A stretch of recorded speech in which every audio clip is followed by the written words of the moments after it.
Hello, good evening sir. good Good evening, evening. good evening, everyone. Evening sir. Good evening, sir. Good evening.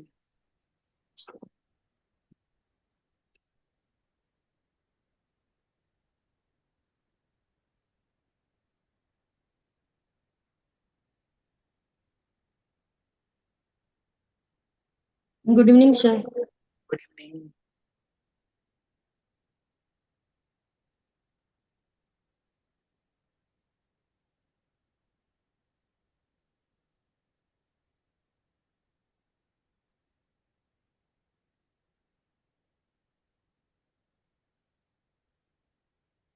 कल हमने यहाँ पे stop किया था mark entry पे। तो मार्क क्या है, मैं थोड़ा सा आपको मार्क के बारे में बताना चाहता हूँ। अदरवाइज मेरा एक वीडियो भी है, वो भी आप देख सकते हैं मार्क के ऊपर, है ना। मेरे यूट्यूब चैनल पे मार्क के ऊपर भी एक वीडियो है, तो वो आप पूरा देखेंगे तो मार्क के बारे में आपको पूरा पता चलेगा। तो यहाँ पे मैं आपको केवल शॉर्ट में बता देता हूँ। मार्क एक, जिस तरह से AACR एक फॉर्मेट है, वैसे ही मार्क भी एक मशीन रीडेबल कैटलॉगिंग का फॉर्मेट है ना। और अगर यस सर। इजीली समझना हो, है ना, इजीली समझना हो, तो मार्क का ऑब्जेक्टिव ये है कि हम जो भी कैटलॉगिंग एंट्रीज है उनमें इंटरऑपरेबिलिटी ला सके। मतलब कि अगर मैंने एक बुक की एंट्री की हुई है, तो वो एंट्री मैं किसी के साथ भी शेयर कर सकता हूँ, चाहे फिर वो कोई भी सॉफ्टवेयर यूज कर रहे हो, देश के या दुनिया के किसी भी कोने में। ठीक है। अगर मेरा ऑब्जेक्टिव ये है तो मुझे किस तरह से एंट्री करनी पड़ेगी।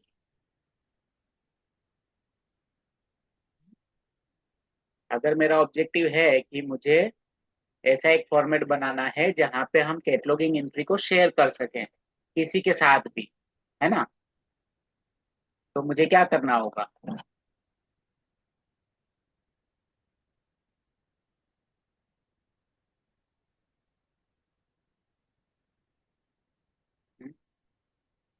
छोड़िए वो छोड़िए। अगर आप एक स्कूल में हैं, है ना, और वहां पे आप लिस्ट ऑफ स्टूडेंट्स मैनेज कर रहे हैं, है ना, लेकिन आपको वो लिस्ट ऑफ स्टूडेंट इस तरह से बनाना है कि कोई भी डिपार्टमेंट यूज कर सके उनके डेटा के साथ। हर डिपार्टमेंट ये समझिए कि लिस्ट ऑफ स्टूडेंट को यूज करता है, और हर डिपार्टमेंट अपनी अपनी तरीके से लिस्ट ऑफ स्टूडेंट बनाता है ना। लेकिन अगर उनको इंटरऑपरेबिलिटी लाना हो कि आपका डेटा है, आपने स्टूडेंट की कुछ एंट्री की, वो भी यूज कर सके, तो क्या जरूरी है उसके लिए। उसमें एक चीज कॉमन होना चाहिए, जैसे रोल नंबर के वाइज अगर किया है, या एक चीज कॉमन चीज होनी चाहिए जो कि दूसरा भी उसे यूज कर सके। वो तो कॉमन होगी। एक स्टूडेंट लिस्ट में देखिए, उसका रोल नंबर होगा, क्लास होगा, उसका नाम होगा, मोबाइल नंबर होगा, फादर्स नेम होगा, डिटेल होगी। ये कॉमन चीजें ही हैं, लेकिन उनको एक दूसरे के साथ शेयर करने के लिए क्या जरूरी है।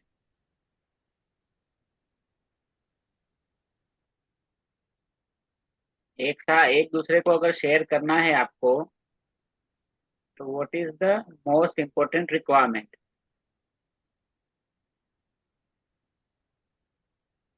ये सर वो जो है उससे सेम उससे टॉपिक से रिलेटेड टीचर होंगे सर, मतलब जो उनसे मतलब इस तरह।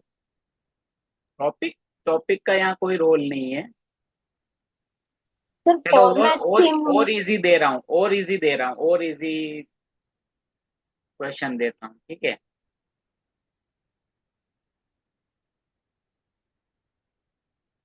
सभी मोबाइल कंपनियां इकट्ठी होती है, ठीक है, और वो ये डिसाइड करती है कि हमें मोबाइल का ऐसा फॉर्मेट सिलेक्ट करना है जो किसी भी मोबाइल में यूज हो जाए, चार्जर का। तो क्या करना पड़ेगा सबको। सबको एक चीज पर सहमत होना पड़ेगा सर। क्या होना पड़ेगा। कि मैं सर एक एक कंक्लूजन करना पड़ेगा कि हमें इस तरह का पिन पिन बनानी है इसकी, जिससे वो हर उसमें फोन में लग जाए, जिससे हर फोन चार्ज हो जाए। Correct correct. ठीक है, तो उसका मतलब ये है कि आपका जो फॉर्मेट है ना, यस सर। आपका जो फॉर्मेट है यानी आपका जो प्रोडक्ट है वो हर स्पेसिफिकेशन में सेम होना चाहिए। हाँ सर। ठीक है। अब आते हैं लाइब्रेरी पे। आप लाइब्रेरी में एक लाइब्रेरी में काम कर रहे हो। आप एक आपने एक्सेल के अंदर एक बुक की लिस्ट बनाई हुई है ना। और वह उस बुक में बहुत सारी ऐसी बुक है जो किस दूसरी लाइब्रेरीज भी खरीदती है। तो वो पूरी की पूरी सेल उनको पूरी की पूरी रो उनके डेटाबेस में उनको उनके पास भी एक्सेल शीट है ना। और पूरी रो आप चाहते हैं कि आपकी पूरी रो वहीं पर कॉपी हो जाए। यानी समझिए कि आपका फ्रेंड ही है किसी और लाइब्रेरी में काम कर रहा है ना। और वहां पे नई 500 किताबें आ गई है, बुक्स आ गई है। अब उन 500 बुक्स की उनको एक्सेल में एंट्री करनी है। उन्होंने आपको बोला आपने बोला ये सारी बुक्स तो मेरे पास है और मेरे पास ऑलरेडी एंट्री है इसकी, है ना। तो आप ये चाहते हो कि आपकी 500 बुक्स की जो रोज है 500 रोज है वो पूरी उनके डेटाबेस में यानी उनकी एक्सेल शीट में कॉपी पेस्ट हो जाए बिना कुछ मेहनत किए। तो उसके लिए क्या जरूरी है? कोऑर्डिनेशन। हम्म। क्या कोऑर्डिनेशन जरूरी है सर उसके लिए। ऑनलाइन। क्या जरूरी है? Sorry I am not getting. Online coordination कोई सिस्टम होना चाहिए सर उसके लिए हमारे पास में ऑनलाइन। नहीं वो तो है आपके पास है सब। आप उसको अपनी एक्सेल शीट मेल से कॉपी कर भेज दोगे, वो मेल से रिसीव कर लेगा। वो कॉपी पेस्ट भी कर सकता है ना। लेकिन उसके लिए वैसी की पैटर्न वैसी सेम आने होना के लिए चाहिए क्या सर। जरूरी है? यस। पैटर्न सेम होना चाहिए सर। पैटर्न सेम होना चाहिए सर। हाँ एक तो यस फॉर्मेट यस हमारे यस का यस चाहिए। यस। वही इंपॉर्टेंट चीज है कि पैटर्न सेम होना चाहिए, सेम होना है ना। चाहिए। यस। जैसे कि अगर आपकी एक्सेल शीट में सबसे पहले सीरियल नंबर है तो उनके इसमें भी सीरियल नंबर होना चाहिए। दूसरे नंबर में आपके हाँ सर। सेकंड कॉलम जो है वो आपका कॉल कॉल नंबर का है तो उनका भी कॉल नंबर का होना चाहिए। थर्ड कॉलम उसमें टाइटल का है तो उनका भी टाइटल का होना चाहिए। फोर्थ ऑथर का है तो ऑथर का होना चाहिए। फिफ्थ वॉल्यूम का है तो वॉल्यूम का होना चाहिए। सिक्स लैंग्वेज का है लैंग्वेज का होना चाहिए। सेवेंथ आईएसबीएन नंबर का तो आईएसबीएन नंबर का होना चाहिए। तो दोनों का सेम होना चाहिए तभी कॉपी पेस्ट हो सकता है ना। लेकिन यस अगर सर। ऐसा हुआ कि आपका फर्स्ट सीरियल नंबर है उनका फर्स्ट एक्सेशन नंबर है तो फिर क्या होगा? सब होश पोश हो जाएगा, मैच होगा ही नहीं डेटा, यस सर। है ना। तो यही प्रॉब्लम थी अ, दुनिया के सामने, है ना। सेकेंड वर्ल्ड वॉर के बाद सेकेंड वर्ल्ड वॉर के बाद ऐसी कंडीशंस आ गई थी कि सेकेंड वर्ल्ड वॉर में लाइब्रेरीज लगभग पूरी दुनिया की मैक्सिमम लाइब्रेरीज बंद थी जहाँ पे ये वॉर का इफेक्ट बहुत ज्यादा था, है ना। लेकिन वॉर एक बहुत बड़ी इवेंट है तो नॉलेज प्रोडक्शन कम नहीं हुआ बल्कि बढ़ गया। बुक पब्लिश होती रही, लाइब्रेरी में आती रही, इकट्ठी होती रही। और लाइब्रेरी जब खुली तो उनके पास बहुत सारा वर्क था, है ना। बहुत सारा वर्क था तो उनके सामने चैलेंजेस क्या था कि इतनी सारी बुक की एंट्री करना है। तो उस समय लोगों ने ये सोचना शुरू किया कि हमें एक ऐसे फॉर्मेट की ऐसा तरीका ढूंढना पड़ेगा कि अगर मैं एक एंट्री कर रहा हूँ तो वो एंट्री मैं शेयर भी कर सकूँ और कोई भी उसको यूज कर सके। Yes sir. तो उसी में से एक तरीका मार्क था, है ना। मार्क फॉर्मेट में एंट्री हुई। और ये एंट्री ये मार्क जो फॉर्मेट है ये अलग अलग जगह पे बना। इनिशियली उसका एक अलग इतिहास है उसमें हम नहीं जा रहे हैं, है ना। तो अलग अलग देशों में बना फिर एक मार्क 21 बना जो इंटरनेशनली एक्सेप्टेड हुआ। ठीक है। तो ये एक ऐसा फॉर्मेट है यूनिवर्सल फॉर्मेट है जो किसी भी सॉफ्टवेयर में यूज हो सकता है। चाहे मैं कोहा यूज कर रहा हूँ चाहे कोई और लिप्सिस यूज कर रहा है या तीसरा कोई न्यू जेन लिब यूज कर रहा है। लेकिन मेरे मार्क डेटा की एक एंट्री अगर किसी को कॉपी करना हो तो वो इजीली कॉपी कर सकता है और उसको बहुत सारा जो डेटा टाइप करने की जरूरत होती है वो टाइप करने की जरूरत उसे नहीं होगी। ठीक है। वो सीधा कॉपी पेस्ट जो काम उसका 30 मिनट 40 मिनट में होना चाहिए वो 2 या 3 मिनट में हो जाएगा। Yes sir. वो किससे होगा? ये फॉर्मेट से। और ये जो टैग से हैं ये एक्चुअली है क्या, मैं आपको अगर एक एक्सेल शीट के फॉर्मेट में अगर मैं समझाऊं आपको, जस्ट मिनट। आप ये समझिए कि एक एक्सेल शीट है, ठीक है। एक एक्सेल शीट है,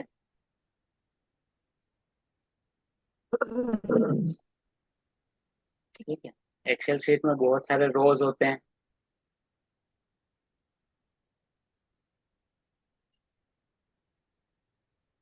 बहुत सारे ये रोज कॉलम्स हैं।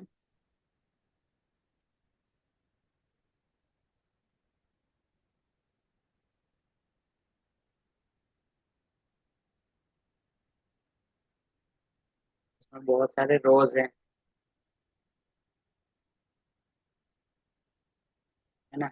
अब यहाँ पे आपने समझिए कि यहाँ पे आपने लिख दिया सीरियल नंबर, यहाँ पे लिख दिया आपने एक्सेशन नंबर, यहाँ पे आपने लिख दिया कॉल नंबर, कॉल नंबर, यहाँ पे आपने लिख दिया टाइटल, यहाँ पे आपने लिख दिया author, and so on. Author हो गया, यहाँ पे वॉल्यूम हो गया, फिर लैंग्वेज हो गया, यहाँ पे एडिशन हो गया, यहाँ पे हो गया कुछ और, समझिए कि क्या हो गया, आईएसबीएन नंबर हो गया, आईएसबीएन। ठीक है। लेकिन अब आपको क्या करना है कि आपको ये शेयर तो करना है, लेकिन यहाँ पे ये इतना सारा जो ये लिखा हुआ है ना डिस्क्रिप्शन, आपको इसको डिस्क्रिप्शन फॉर्म में नहीं चाहिए। आपको यहाँ पे कुछ ना कुछ नोटेशन चाहिए, नंबर्स चाहिए, है ना, नंबर्स चाहिए। तो आप क्या करोगे,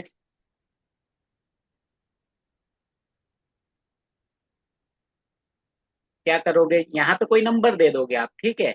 आपने सोच लिया चलो इसको हम रख देते हैं 1, इसको हम रख देते हैं 2, है ना, इसको 3 रख देते हैं। तो यहाँ पे ये नहीं रहेगा, यहाँ पे ये केवल नंबर रहेंगे। यहाँ पे समझिए 4 आ गया, यहाँ पे 5 आ गया, है ना, यहाँ पे 6 आ गया, यहाँ पे 7 आ गया, यहाँ पे 8 आ गया, यहाँ पे 9 आ गया, एंड सो ऑन। जितनी भी आपके पास मैक्सिमम फील्ड्स है उतने नंबर्स आप ले लेते हैं। ठीक है, तो ये नंबर्स हो गए। अब ये नंबर क्या है, ये टैग्स जो हैं ये नंबर है। आया समझ में। Yes sir. ठीक है, क्लियर। Yes sir. अब ये डिस्क्रिप्शन क्या है, यस सर। डिस्क्रिप्शन क्या है, तो डिस्क्रिप्शन ये है, ये सीरियल नंबर या ये एक्सेशन नंबर या फिर कॉल नंबर या टाइटल, ये डिस्क्रिप्शन है। Yes sir. ठीक है, इंडिकेटर में अभी मत जाइए, यस सर। इंडिकेटर अभी डिफिकल्ट रहेगा, छोड़िए उसको, छोड़ दीजिए। ठीक है, अब यहाँ पे सब फील्ड है। सब फील्ड क्या है, ठीक है। अब एक्सेशन, ये कॉल नंबर है, लेकिन कॉल नंबर केवल कॉल नंबर नहीं होता है ना। कॉल नंबर में दो चीजें होती है। कॉल नंबर में होती है, क्या होता है, क्लास क्लास नंबर नंबर। होता है। Class class, number, book yes, number. Class class number number and भी, book number. Book yes, number. Class number भी होता है और बुक नंबर भी होता है, और भी कुछ होगा। ठीक बुक है, तो नंबर। दो तो मिनिमम है ही। तो अब ये एक के दो पार्ट किए हुए हैं, तो आपने यहाँ पे क्या कर दिया, ये 1 2 3 है, 3A कर दिया आपने, या फिर $A कर दिया इसको, ये आपने बोला कि ये $A है ना, ये $A, इस फील्ड की ये सब फील्ड हो गई $A, और ये $B, $B। ठीक है, तो ये क्या हो गया, ये सब फील्ड हो गई। आया समझ में सब फील्ड क्या होता है। Yes sir. किसी को कोई कंफ्यूजन इसमें, मैं बहुत है ना ट्राई कर रहा हूँ कि इजीएस्ट वे में आपको ये मार्क समझाऊं कि है क्या, अदरवाइज स्टूडेंट इसी कंफ्यूजन में रहते हैं कि सब फील्ड क्या है, टैग क्या है, वो समझ में नहीं आ रहा है ना। तो इसकी पिक्चर आपके दिमाग में बहुत क्लियर होना चाहिए कि है क्या ये, यस सर। है ना। हेलो। तो यस, यस हेलो। अंकित, हेलो। यस अंकित सर बोलिए। जब हमने आईएसबीएन के लिए डिस्क्रिप्शन, सर जब हमने डिस्क्रिप्शन के लिए टैग दे ही दिया था, तो सर ये सब फील्ड मेंशन करने की क्या जरूरत पड़ेगी सर? सब फील्ड में क्या करने की जरूरत है। सर हमने डिस्क्रिप्शन के लिए जब मतलब टैग अप्लाई कर दिया था सर, तो हाँ, सब फील्ड भी तो वही चीज होगी ना कि सर हम जैसे कि नहीं एक्सेशन नहीं के नहीं नहीं, लिए टैग फिर दे आप रहे नहीं हैं समझे, तो। फिर आप नहीं समझे। सब फील्ड क्या हुआ, ये जो टैग दिया है आपने, ये वाला टैग जो कॉल नंबर का है, ये वाले टैग की मैं बात कर रहा हूँ, ये वाले टैग यस की। सर। ठीक है, ये एक फील्ड बनी है। यस इस सर। फील्ड का में आपने टैग दिया है, यस। टैग का नंबर क्या दिया है, 3, है यस ना। सर। तो ये तो एक ही नंबर हुआ। Yes sir. अब इसमें दो भाग हैं इसके, यस सर। एक बुक नंबर, कॉल नंबर के दो भाग हैं। एक कॉल नंबर, एक ठीक है क्लास सर। नंबर है और एक बुक नंबर है। तो आपको हाँ सर। 3 के 2 भाग करने पड़ेंगे। तो 3A 3B। तो थ्री ठीक है ए सर, क्या ठीक है। हुआ? Yes sir. Yes. Clear. Yes sir, yes sir. ठीक है, वैसे ही यहाँ पे देखिए कि ये जो ऑथर है, ये ऑथर वाली जो फील्ड है, ये ये मैं सब केवल एग्जांपल के लिए बता रहा हूँ। यहाँ पे आपने 5 दिया है ना, लेकिन ये तो केवल ऑथर लिखा यस हुआ है। सर। अब ऑथर में उनका सरनेम है या फर्स्ट नेम है ना, वो क्या है, उनका डेट ऑफ बर्थ क्या है। अब ऑथर में बहुत सारी चीजें हैं। ऑथर में समझिए कि क्या क्या चीजें हैं। ऑथर में है उनका नेम, ठीक है, उनका डेट ऑफ बर्थ, और भी बहुत सारी चीजें ऐड करनी है। उनके कुछ वर्क्स ऐड करना है ना, उनका एफिलिएशन ऐड करना है। तो ये सब चीजें कैसे ऐड करोगे? इसी सब टैग फील्ड के से अंदर। सर, तो सब इसको फील्ड आपको से। क्या करना होगा, हाँ आपको सर। ये वाली जो कॉलम है, इस कॉलम को आपको बांटना होगा छोटे छोटे भागों में। सब हाँ सर। फील्ड्स बनानी पड़ेगी, इस फील्ड की सब फील्ड्स बनानी पड़ेगी, है ना। तो यानी ठीक है आपने सर। यहाँ है ना, क्लियर, आ गया समझ में सभी को? Yes sir. Yes sir. चलिए, यस सर। ठीक है, चलिए अब मैं इसको सर हटाते हैं। जो टैग आपने बताया था सर, वो सीरियल नंबर जैसा है क्या टैग जो हम देते हैं? हाँ, वो सीरियल नंबर जैसा है। तो वो जैसे ड्यूई क्लासिफिकेशन नंबर जो डिस्क्रिप्शन है उसका टैग है नहीं जीरो नहीं नहीं, एट टू वैसा नहीं है। वो डुई डेसिमल क्लासिफिकेशन नंबर जो है, वो तो नंबर हमें बनाने पड़ते हैं। नहीं, उसका जो टैग है 082 डिवाइडेड बाई 92, वो क्या है, वो कैसा वो मैं सीरियल नंबर बताता है? हूँ, वो मैं बताता हूँ। एक्चुअली ये क्या है, यहाँ पे 82 जो है वो डीडीसी का है, और 92 जो है वो एलसी का है, लाइब्रेरी ऑफ कांग्रेस क्लासिफिकेशन का है। अब देखिए, क्लास नंबर भी है, लेकिन क्लास नंबर में भी क्लास नंबर अलग अलग उससे बनते हैं। कुछ एलसी से बन रहे हैं, कुछ सीसी यानी एलओसी से, एलसी से बन रहे हैं, लाइब्रेरी ऑफ कांग्रेस क्लासिफिकेशन से बन रहे हैं, कुछ डीडीसी से बन रहे हैं, कुछ बीसी से यानी बिब्लियोग्राफिक क्लासिफिकेशन से बन रहे हैं। तो उनके भी अलग अलग वो हो जाते हैं, है ना। तो उसको भी और ज्यादा सेपरेट किया जाता है। तो और ज्यादा सेपरेट करेंगे तो उनके टैग भी जो है अलग हो जाएंगे। तो 82 जो है वो डीडीसी का है, और 92 जो है वो है अ, जो एलसी है, एलसी का है। ठीक है, एलसी मतलब library of Congress classification scheme. तो फिर तो आप सर सब फील्ड जैसी बातें बता रहे हैं क्या? नहीं, सब कि फील्ड मतलब नहीं है। सब फील्ड ये अलग, ये फील्ड ही अलग हो गई। सब फील्ड तो यहाँ पे है ये। करेक्ट। तो सर जो आप बोल रहे हैं कि इसमें दो अलग अलग क्लासिफिकेशन लिखा है, एक डीडीसी एक एलसी हाँ, वो जीरो एट अलग है, इसलिए उसका जो टैग है, देखिए सब फील्ड सबकी सेम रहेगी। सब फील्ड में क्लास नंबर होगा, बुक नंबर होगा, है ना। तो वो सभी में, वो डीडीसी यूज करो तो भी होगा, वो एलसी यूज करो तब भी होगा। तो वो क्लासिफिकेशन स्कीम ही अलग है। तो इसका 82 नंबर दिया है, एलसी का 92 दिया हुआ है ना, उसका मेन टैग ही अलग दिया हुआ है।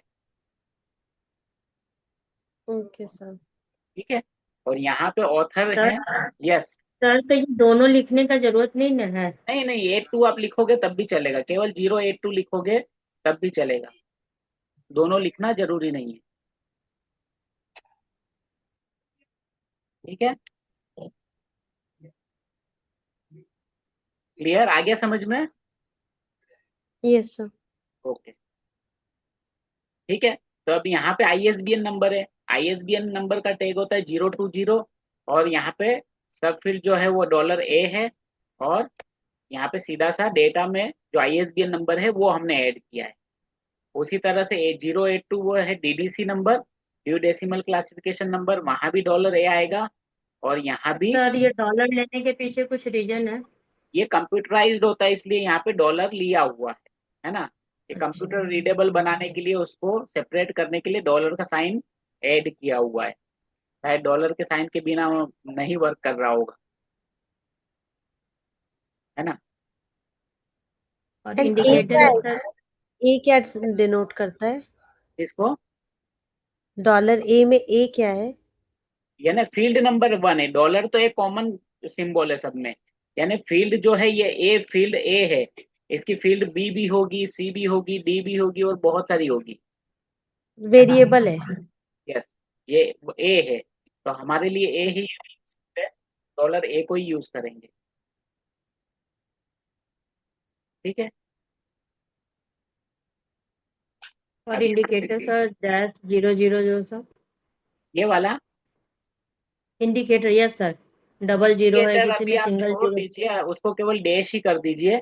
वैसे इंडिकेटर का, ये वाले इंडिकेटर का जनरली मतलब होता है कि यहाँ पे जो आप डेटा डाल रहे हो, इंडिकेटर ये वो फ्री बताता है कि होता है। जो डेटा आप यहाँ पे डेटा फील्ड में ऐड कर रहे हो वो किस तरह से डेटा आप ऐड कर रहे हो, है ना। तो जो नाम होता है वो हम तीन तरह से लिख सकते हैं। हम डायरेक्ट नेम लिख सकते हैं, हम फैमिली एंड सरनेम से लिख सकते हैं, या फैमिली नेम से लिख सकते हैं। ठीक है। तो ये बताता है कि अगर आप कौन सा इंडिकेटर यूज करोगे उसका मतलब क्या है। और सिंगल जीरो और डबल जीरो सर। वो कुछ नहीं, वो एक जीरो दो जीरो उससे कोई फर्क नहीं पड़ रहा है। ठीक है। और डैश और जीरो में कोई केवल अंतर है? आपको आपको इंडिकेटर में क्या करना है, आपको इंडिकेटर में केवल डैश ही कर देना है और कुछ नहीं करना, है ना।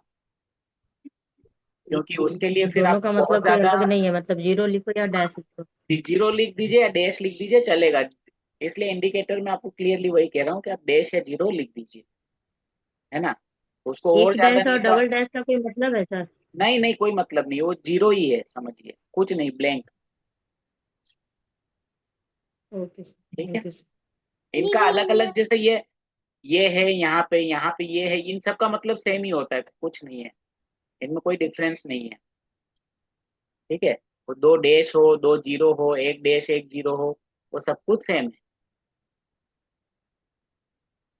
हेलो। मतलब लिखना यस। जरूरी है, हम इंडिकेटर को कॉलम को खाली नहीं छोड़ सकते, डैश या हाँ, डबल डैश जीरो कर जो भी देना है। है आपको। यस, आपको केवल डैश कर देना है। मतलब एक डैश सर लिखे ये या दो सब डैश लिखे? हाँ, एक डैश कर दीजिए, दो डैश, एक ही डैश कर दीजिए, कोई फर्क नहीं पड़ेगा उसको, आपको यूज ही नहीं करना है। ओके सर, मतलब सर इंडिकेटर ये कॉलम खाली नहीं होना चाहिए। हाँ, उसको डैश कर दीजिए, उसको खाली मत छोड़िए, क्योंकि ये शायद आपकी शीट ओके। के अंदर होगा ही ऑलरेडी। अच्छा, ठीक है। तो ये सीट पर बना सर हुआ आता है सर हाँ, एग्जाम मुझे में? लगता है ये शीट आपकी एग्जाम कॉपी जो आएगी 227 की, उसमें बना हुआ रहेगा। ठीक है। अगर बना हुआ नहीं होगा तो इस तरह का फॉर्मेट दिया होगा कि इस फॉर्मेट में आपको अरेंज करना है। ठीक है। Okay sir, thank you sir. Sir field में सर ये डॉलर ए या बी कब लिखते हैं सर, ये पता कैसे चलेगा कि यहाँ पर डॉलर बी आएगा या सी आएगा? हाँ, वो अब मैं बता रहा हूँ, है ना। तो अभी तक तो, अब देखिए, अब यहाँ पे जो टाइटल है, टाइटल के जनरली वैसे बहुत सारे पार्ट होते हैं, लेकिन हम जनरली जो यूज करते हैं ना, वो हम इसमें तीन फील्ड यूज करते हैं। टाइटल के लिए हम जो है तीन फील्ड्स यूज करते हैं। एक होता है डॉलर ए, एक होता है डॉलर बी, और एक होता है डॉलर सी। ठीक है। डॉलर ए जो है वो हम यूज करते हैं टाइटल के लिए। ठीक है। डॉलर बी हम यूज करते हैं सब टाइटल के लिए, और डॉलर सी हम यूज करते हैं स्टेटमेंट ऑफ रिस्पॉन्सिबिलिटी के लिए।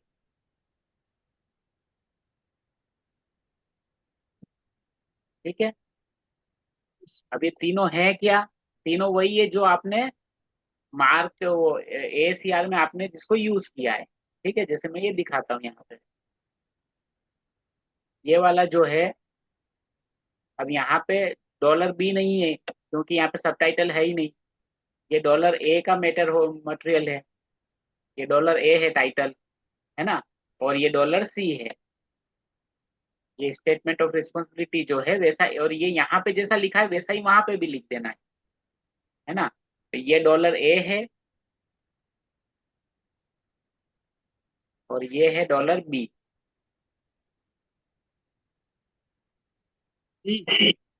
Sorry dollar C. C dollar sir B C है ही नहीं यहाँ पे, C. Dollar C. Dollar B यहाँ पे नहीं है, सबटाइटल नहीं है, इस सबटाइटल नहीं लिखना। डॉलर सी में क्या आएगा सर? डॉलर सी में स्टेटमेंट ऑफ रिस्पॉन्सिबिलिटी, ये जो लिखा है ना, Jennifer basis Sanders and Peter Sanders, उतना ही आएगा जैसे मैंने यहाँ पे लिखा हुआ है। तो ये तो ऑथर का नाम हुआ ना सर? हाँ, ऑथर का नाम। अच्छा, यहाँ पे देखिए तो मैंने वही मतलब लिखा है, यहाँ पे मैंने यही लिखा है।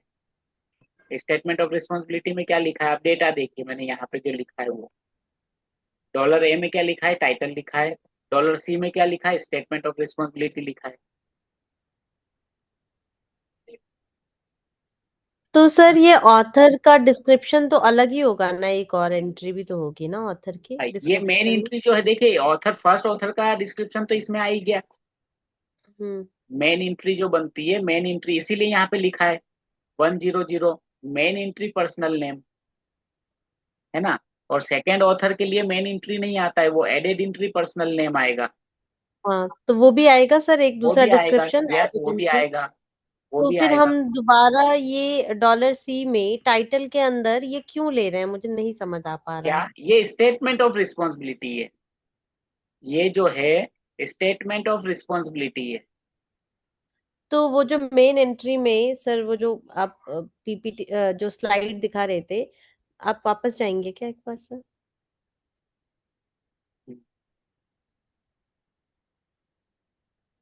ये रहा। हाँ, तो सर इसमें जो टाइटल का टाइटल है वो द पॉकेट से शुरू होकर के वो जेनिफर बजट सैंडर्स तक एंड है, पीटर टाइटल सैंडर्स। शुरू हो रहा है बजट तक। हाँ, तो सर टाइटल के अंदर ही फिर हम ये दूसरा वाला क्यों ले रहे हैं, स्टेटमेंट ऑफ रिस्पॉन्सिबिलिटी, वो ही मुझे समझ नहीं आ पा रहा है, वो तो टाइटल का पार्ट ही नहीं है। टाइटल का पार्ट नहीं है, टाइटल के एरियाज हैं, है ना। वो टाइटल किसने लिखा है ना, ये टाइटल किसने लिखा है। तो बेसिकली सब फील्ड है टाइटल का ये। हाँ, उसकी सब फील्ड है वो, अच्छा, है ओके ना। सर। तो है तो है, अब क्या करेंगे, हाँ, मार्क मतलब इसी हाँ तरह से करेक्ट बना था ये। हुआ है ना। ये हम अपनी इच्छा से नहीं लिख रहे हैं, क्योंकि इसकी फील्ड ही ऐसी है, तो ऐसा हम लिख रहे हैं। अगर अलग ओके होती तो सर। हम अलग लिखते हैं, लेकिन उसी का पार्ट है तो उसी के पार्ट में लिखना पड़ेगा, ओके सर। है ना। उसके बाद है पब्लिकेशन, 260 जो टैग है वो है पब्लिकेशन के लिए। और पब्लिकेशन में तीन भाग होते हैं, प्लेस ऑफ पब्लिकेशन, पब्लिशर और ईयर ऑफ पब्लिकेशन। तो ये तीनों जनरली यूज होते ही हैं। तो वन ए जो है, डॉलर ए वो है place of publication, dollar B है पब्लिशर, और डॉलर सी जो होता है वो होता है ईयर ऑफ पब्लिकेशन। ठीक है। डॉलर बी सिक्स क्या 260 में बी क्या डॉलर ए, डॉलर बी और डॉलर सी। ए होता है प्लेस ऑफ पब्लिकेशन, बी होगा पब्लिशर, और सी होगा ईयर ऑफ पब्लिकेशन।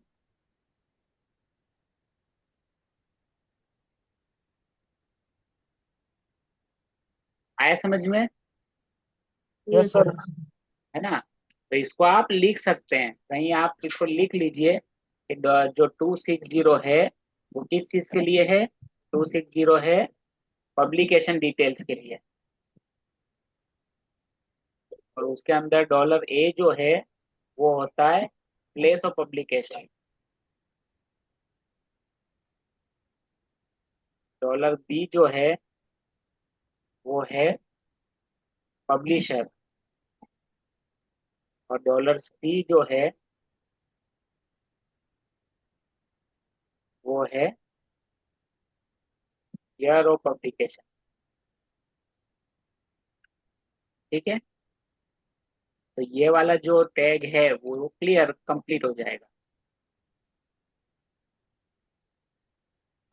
अच्छा सर, ये टैग का जो नंबर है वो भी फिक्स्ड है? हाँ वो फिक्स है, ये सारे टैग के जो नंबर है वो फिक्स है, इनकी सब फील्ड है वो भी सारी फिक्स है, वो चेंज नहीं होगी। हाँ, नए कुछ एग्जांपल्स आ रहे हैं तो उनमें हो सकता है नई फील्ड्स कुछ आ जाए, लेकिन ये फील्ड सेम रहेगी। पब्लिकेशन एक बार आपने याद कर लिया, 260 पब्लिकेशन होता है, उसमें dollar A place of publication के लिए, डॉलर बी पब्लिशर के लिए, और dollar C year of publication के लिए। तो वो चेंज नहीं होगा, वो सेम ही रहेगा।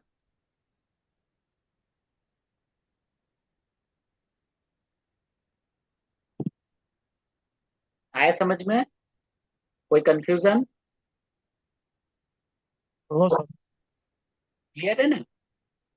Yes sir. ठीक है। तो इसको आप है ना इस तरह से सोचिए, अगर इस फॉर्मेट में नहीं सोच सकते तो आप ऐसे सोचिए कि एक एक्सेल शीट है ना। अब इसके अंदर 260 वाला आपका फील्ड आ गया। 260 वाला आपने यहाँ पे प्लेस ऑफ पब्लिशर वाली डिटेल डालनी है। अब पब्लिशर डिटेल में तीन चीजें हैं।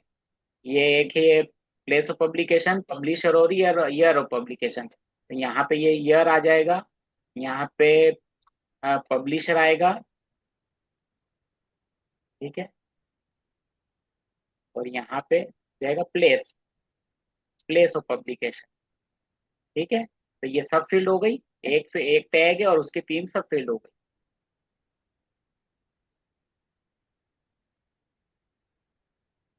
ठीक है। अगर यस आपके सर। पास बहुत सारी डिटेल्स है, बहुत सारा डेटा है जो आपको फीड करना है, तो फिर आपको ऐसी एक्सेल शीट बनानी पड़ेगी जो बहुत कॉम्प्रिहेंसिव होगी, अगर बहुत सारा डेटा है ना। तो वैसे ही ये बहुत कॉम्प्रिहेंसिव बनी हुई है। और इसके अंदर 000 टू 999 तक की फील्ड होती है ना। बहुत सारी फील्ड खाली है, नो डाउट, लेकिन जो फील्ड की एक्सटेंशन है वो 000 से लेकर 999 तक की फील्ड्स हैं डीडीसी में, ठीक है, सॉरी मार्क में। नेक्स्ट भी टैग है फिजिकल डिस्क्रिप्शन। फिजिकल डिस्क्रिप्शन जिसका टैग है 300 फिजिकल डिस्क्रिप्शन। अब फिजिकल डिस्क्रिप्शन में भी जो टैग्स हम मेनली यूज करते हैं वो तीन टैग्स होते हैं, है ना। यहाँ पे दो यूज है, लेकिन हम जनरली थ्री यूज होते हैं। $A जो याद रखने होते हैं एक्चुअली हमें, $B और $C। $A जो है वो होता है एक्सटेंशन के लिए, $C जो है वो है डायमेंशन के लिए, और $B जो है वो है अदर डिटेल्स के लिए, ठीक है।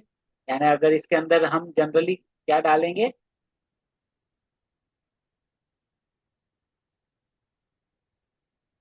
इल्यूस्ट्रेशंस अगर कुछ है, मैप्स है, तो वो सारी इंफॉर्मेशन हम यहाँ पे ऐड करते हैं।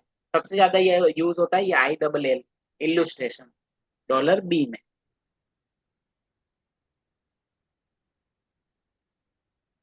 ठीक है। $B में इलस्ट्रेशन सर, इल्यूस्ट्रेशंस, इल्यूस्ट्रेशंस ये मैप इल्यूस्ट्रेशंस के मतलब लिए सर, यस, यस मैप्स के लिए अंकित। यूज होता है सर ये इलस्ट्रेशन। हाँ मैप्स कुछ भी, चाहे मैप्स वो के लिए यूज मैप्स हो, होता है। चाहे पिक्चर्स हो, चाहे डायग्राम हो, ठीक है, कुछ भी बना हुआ है अगर बुक में तो वो इल्यूस्ट्रेशंस में आएगा, ठीक है सर, ठीक है सर। ठीक है। टेक्स्ट के अलावा कोई भी डायग्राम, ग्राफिक्स कुछ भी है तो वो इल्यूस्ट्रेशंस में आएगा। मैप अगर है तो उसमें आप स्पेसिफिकली ठीक है मैप्स सर, लिखोगे, ठीक है। और एक्सटेंशन में जो पेज ठीक है नंबर्स सर। हैं वो पेज नंबर आएंगे, और डायमेंशंस में जो साइज है वो साइज आ जाएगी। जैसे यहाँ पे वो दिख रहा है 2 लिखा हुआ मैंने, हाँ क्लियर है डॉलर ए सर, और $C में, क्लियर है सर। ठीक है। यस तो सर। सर ये ABC जो डॉलर है वो फिजिकल डिस्क्रिप्शन के लिए ही इसका मतलब हो रहा है, एक्सटेंशन अदर डिटेल्स डायमेंशन, और अलग अलग डिस्क्रिप्शन के लिए अलग अलग ABC का मतलब करेक्ट होता है। करेक्ट करेक्ट करेक्ट, है ना। वहां पे ये डॉलर ये सभी ABC कॉमन आ रहा है सभी में। क्यों? क्योंकि उनका जो टैग है वो चेंज हो जा रहा है। ये ABC है 300 का ABC है, उससे वो पता चल जाता है ना। इसको जनरली जब मशीन में लिखते हैं ना तो वो किस तरह से लिखा जाता है, $300 है ना। $300 है मतलब फील्ड दो 300 है, 300 और उसका $A वाली सब फील्ड, ओके सर। ठीक है। तो वैसे ही कोई भी फील्ड है उसका नंबर इसी तरह से लिखा जाएगा, ठीक है। अब नेक्स्ट जो फील्ड सर, है, हाँ यस, सर एक एक्सटेंशन में आपने बोला ये पेज नंबर, और बी में डिटेल्स जिसमें जो मैथ ग्राफिकल जो भी है, और हाँ सी में सर डायमेंशन में क्या आएगा? डायमेंशन ये जो लिखा है मैंने साइज, बुक की जो अच्छा, साइज साइज दी को हुई है वो डायमेंशन है, देखिए $C, अच्छा, ठीक है। Okay, thank you, yes sir. और उसके बाद नेक्स्ट जो टैग है वो है 650। 650 का है जो डिस्क्रिप्शन है वो है टॉपिकल टर्म्स, टॉपिकल टर्म का मतलब सिंपली होता है सब्जेक्ट, लेकिन उसका जो डिस्क्रिप्शन वाला जो टैग है मार्क में जो यूज किया गया है वहां पे लिखा गया है टॉपिकल टर्म्स, तो आपको यहाँ पे टॉपिकल टर्म्स ही लिखना है। ठीक है। और यहाँ जो सब्जेक्ट है वो है बजट, और बजट के लिए है यहाँ पे है $A।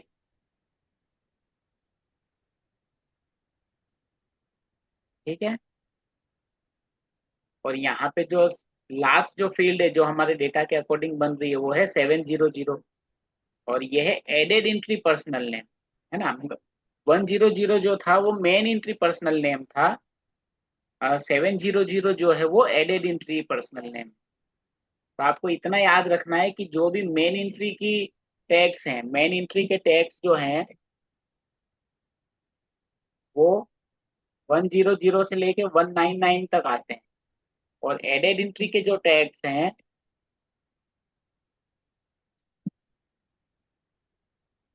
वो आते हैं 700 से लेके 799 तक। उनके नंबर सभी के सेम रहते हैं। जैसे मेन एंट्री पर्सनल नेम का टैग क्या रहा 100, तो main entry added entry personal name का क्या वो टैग रहेगा 700। ठीक है, केवल फर्स्ट डिजिट जो है वही चेंज हो रही है, बाकी दोनों से second and third digit same रहेगा।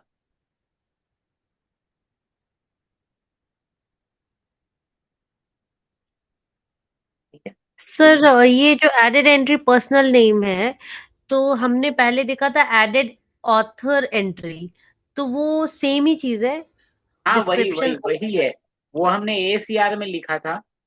यस, एडेड ऑथर एंट्री जो बनाई थी ना वही है। हाँ। यस, वो सेम ही चीज ओके। है। और यहाँ पे देखिए, यहाँ पे हम ऑथर का नाम वैसे ही लिखेंगे, सरनेम फर्स्ट, फिर कॉमा, फिर फर्स्ट नेम। और जबकि हम स्टेटमेंट ऑफ रिस्पॉन्सिबिलिटी में जब लिखते हैं हम उसमें डायरेक्ट नेम लिखते हैं।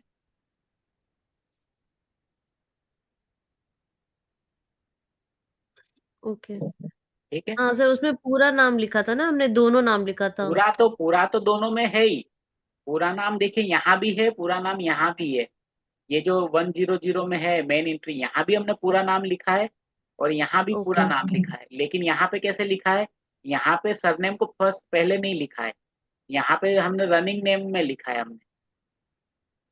ठीक है, जेनिफर बेसिये सैंडर्स लिखा है, जबकि यहाँ पे सैंडर्स कोमा जेनिफर बेसिये लिखा है। Okay sir. ठीक है। 100 में लिख रहे हैं या 700 में लिख रहे हैं, वहां पे सरनेम पहले आएगा, फिर कॉमा करके first name and second name, first name and family name आएगा। जबकि जो टाइटल में स्टेटमेंट ऑफ रिस्पॉन्सिबिलिटी है, यहाँ पे आपको डायरेक्ट नेम ही लिखना है, जैसा आपका एग्जाम्पल में दिया हुआ। ओके ठीक है। सर। अच्छा सर, एक चीज मुझे और डाउट है, ये ड्यूई क्लासिफिकेशन नंबर जो आप क्लास नंबर बोल रहे थे, कॉल नंबर बोल रहे थे, तो call number is Dewey classification number. Call number, call description number, में जो ड्यूई क्लासिफिकेशन नंबर है वो कॉल नंबर ही है। हाँ, ये डीडीसी, जो डीडीसी क्लास, डिस्क्रिप्शन है हाँ। सर, ये कॉल नंबर ही है। हाँ, ये केवल क्लास नंबर है ना, ये केवल क्लास नंबर है। क्लास इसका नंबर, जो ये तो क्लास नंबर है। इसका जो बुक नंबर है उसका टैग भी अलग होता है ना। अच्छा, ये क्लास नंबर है और बुक नंबर का फिर कॉल बुक नंबर नंबर का दोनों। टैग भी तो आपको, कॉल नंबर का डिस्क्रिप्शन नहीं है ना सर, इसमें यहाँ पे अभी तक केवल हमने आप उतना डिस्क्रिप्शन। ही लिखिए, यहाँ पे क्लास नंबर ही लिखना है, बुक नंबर नहीं लिखना है। अच्छा।